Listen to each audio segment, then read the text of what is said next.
जो तुम्हारे कर्तव्य पथ की बाधा बने। प्रेमी छोड़ने को कहते हैं, पकड़ने को नहीं। चाहत और प्रेम, इन दोनों में बहुत अंतर है। चाहना माने कुछ चाहना और प्रेम माने छोड़ना। बोलो सच्चिदानंद भगवान की जय। कौन कहता है मैं तुमसे प्रेम करता हूं? करते हो तो प्रेम छोड़ के देखो। किसी को छोड़ना आया है, जिसे छोड़ना आया है वही प्रेमी है, और जिसे चाहना है वो प्रेमी नहीं हो सकता। हो सकता है वो वासनाग्रस्त हो। वासना और प्रेम का ये भेद है कि वासना चाहत होती है और प्रेम त्याग होता है। इसीलिए प्रेम पूजा जा रहा है, वासना के नाक कान काटे जाते हैं। बोलो सच्चिदानंद भगवान। तो समझ में आया? नाक कान किसके कटे? वो वासना थी। और पूजा किसकी हो रही है? गांव के गोप वालों की, गोपियों की, जो पूजा में नहीं आती, जो ना तो किसी बहुत बड़े राजा की बहन है, ना तो मानो किसी महीपति की पुत्री है, ना तो मानो कोई परम सुंदरी है। ये साधारण सी गोपियां हैं और भागवत में पूजी जा रही हैं। बोलो सच्चिदानंद भगवान की जय। ये भगवान के प्रेम का प्रताप नहीं तो और क्या है।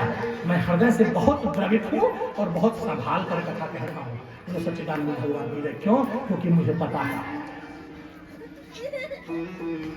इसलिए तो कहते हैं कि प्रेम माने त्याग। भगवान श्री कृष्ण उतरे और उन्होंने कहा, हे राधे, क्या तुम मेरी धर्म पथ की बाधा बनना चाहती हो? वो कैसा प्रेम जो कर्तव्य पथ में बाधा बन जाए?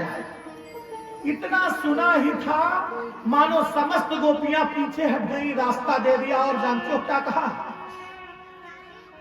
हृदय पर पत्थर रख के, कन्हैया हम तुम्हें चाहते हैं, इस कारण से, इस वजह से तुमसे बड़ी मोहब्बत है, सिर्फ इस वजह से तुम्हें रोकने के लिए लालायित है। तुम्हारे बिना ये प्राण कैसे चलेंगे, इसलिए लालायित हैं।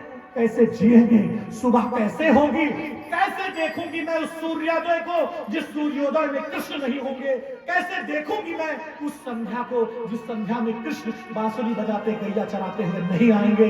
मैं वो सुबह और वो संध्या नहीं देखना चाहती हूँ, इसलिए रो रही हूँ। मगर मैं तुम्हारे कर्तव्य पथ की बाधा, इतना कहकर हट गई और रथ चला गया। श्री हरि शरणम, श्री हरि शरणम, श्री हरि शरणम, श्री हरि शरणम, श्री हरि शरणम, श्री हरि शरणम, श्री हरि शरणम, श्री हरि शरणम, श्री हरि शरणम, श्री हरि शरणम, श्री हरि शरणम, श्री हरि शरणम।